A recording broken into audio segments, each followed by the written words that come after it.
তো আজকের গল্পটা পাঠিয়েছে আমাদেরকে আমাদের প্রিয় রবিউল ভাই। তো আজকের গল্পটা আমি বলবো না, আজকের গল্পটা বলবে আমাদের টিমমেট প্রিয় রেজা ভাই। তো সবাই আমাদের গল্পটা এনজয় করবেন এবং নতুন অফার নিয়ে চলে এসে পড়েছি। তো আমাদের অফারটা আপনারা অবশ্যই ফলো করবেন। আর কথা বাড়াচ্ছি না, এখনই আমরা গল্পটা শুরু করতে যাচ্ছি। রাত ঠিক 12টা বাজতেই কালীগঞ্জ মাছ বাজারের চারপাশে অদ্ভুত এক নীরবতা নেমে আসে, যেন পুরো পৃথিবী নিঃশ্বাস বন্ধ করে আছে। বাতাস ভারী হয়ে আছে পচা মাছের গন্ধে আর কাদামাটির সাথে মিশে থাকা কিছুর অস্বাভাবিক সোঁদা গন্ধে। রফিক টর্চ হাতে ধীরে ধীরে বাজারের ভেতরে ঢোকে। তার মনে অকারণ ভয় জমতে থাকে। মেঝেতে পা রাখতেই কচমচ শব্দ হয়, যেন ভেজা কিছু চূর্ণ হচ্ছে। সে নিচে তাকায়, কিন্তু আলো ঠিকমতো পৌঁছায় না।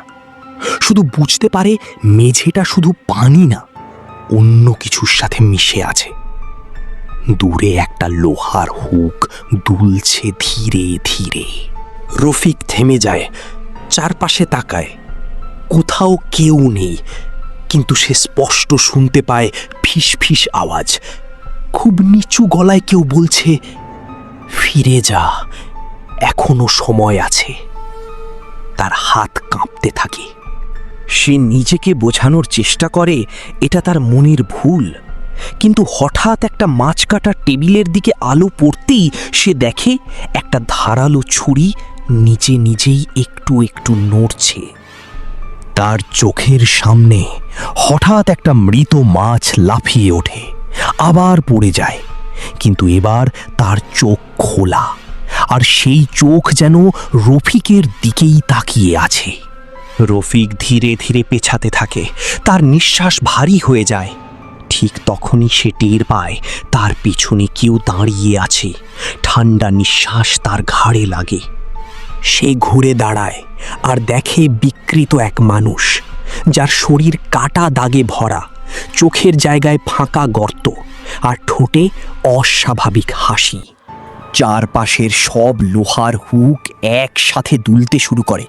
সেগুলোর সাথে ঝুলে থাকা অর্ধেক কাটা মাছগুলো যেন নড়ে ওঠে।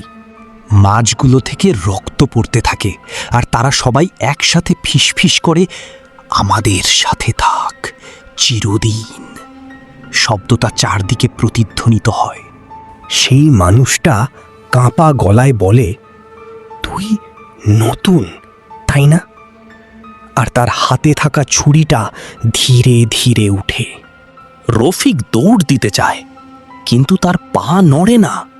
নিচে তাকিয়ে দেখে মাছের কাঁটা আর ছেঁড়া জাল তার পা জড়িয়ে ধরেছে। জালের ভেতর থেকে পচা মানুষের হাত বের হয়ে আসে। কালচে আঙুলগুলো তার পা শক্ত করে ধরে টানতে থাকে। রফিক চিৎকার করে, কিন্তু সেই চিৎকার বাজারের দেয়ালে আটকে যায়, বাইরে বের হয় না, যেন শব্দও এখানে বন্দী। বিকৃত মানুষটা ধীরে ধীরে তার দিকে এগিয়ে আসে। প্রতিটা পায়ের শব্দ কাঁচা মাংসের উপর চাপার মতো শোনায়। হঠাৎ করে সব আলো নিভে যায়, চারপাশ ঘন অন্ধকারে ঢেকে যায়। শুধু শোনা যায় দুলতে থাকা হুকের শব্দ। সে ছুরিটা রফিকের মুখের কাছে এনে ফিস ফিস করে, এখানে যারা আসে তারা আর ফিরে না। অন্ধকারের ভেতর থেকে কাটা মাংসের শব্দ, হাড় ভাঙার শব্দ আর চাপা গোয়ানি শোনা যায়। রফিকের কণ্ঠ ধীরে ধীরে দুর্বল হয়ে আসে। আশা করি আপনাদের কাছে গল্পটি ভালো লেগেছে। আমি আজকের মতন বিদায় নিচ্ছি, আবার দেখা হবে পরবর্তী ভিডিওতে।